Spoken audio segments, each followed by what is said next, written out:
That's a question I hear a lot is why do we need a police department when we already have one? Well, actually, we don't have a police department. What we have is some rented space in a warehouse that we make do with.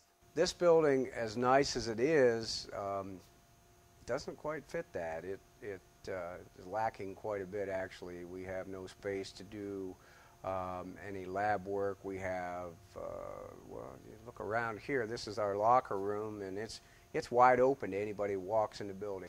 While they're making deliveries or while they're working in the warehouse, it's not unusual to have dock doors open and that kind of thing. Well, you know, this is the police department on this end of the building, but nothing separates us from the warehouse. So, you know, basically, if nobody's in here, you know, they have access to any part of the building that they want to be in.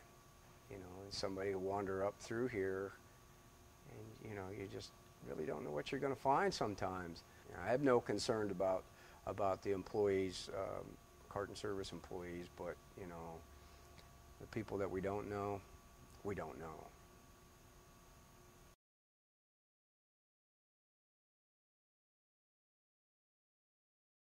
Come time to start looking for a temporary facility for us, why everybody else in town already kind of had to jump on us, and there really wasn't anything left. And we started honestly considering mobile offices, trailers, because there's just no place in town to go. There wasn't a whole lot available as far as buildings to use anyway. So um, the opportunity came up for this building. Mr. Lafferty took care of that, had some conversation with the building owner, and um, he agreed to let us use this on a temporary basis. Originally, Mr. Lederer let us use this building at no cost. After being here nearly a year, why been paying rent for 2 years. We stayed here for a year for nothing, and really nothing's changed as far as our situation's concerned. Now, as far as the building's concerned, a lot of things have changed. The company stored equipment in here that they weren't currently using, and we saw very little activity in here over the last months. Certainly appears to be doing very well, but they're changed kind of the way things are happening here. We have trucks coming every day, and people in here that aren't our people are in here every day. And we're sharing this building with a warehouse, you know, and that's what they do, you know.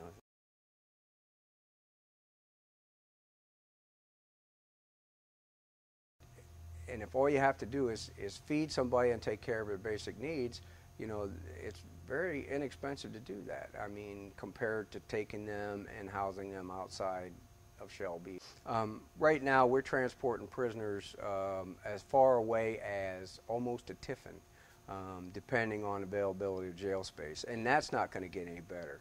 I think most people are going to find that, you know, it's going to cost us somewhere around $2.5 million at the current cost at $45 a day to house prisoners outside the city. You know, that takes into account the cost per day per prisoner, overtime costs.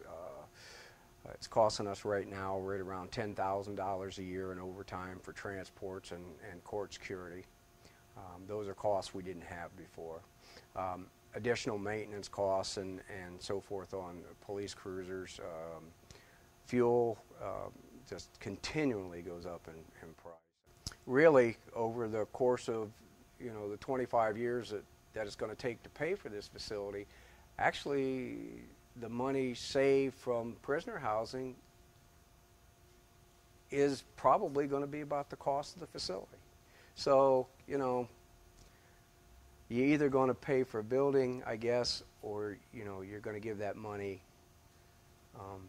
to somebody else. You know, it either goes into the building or it goes to the county jail or Crawford County Jail or whatever. the lack of a good facility just brings us down. People have expectations. You know, we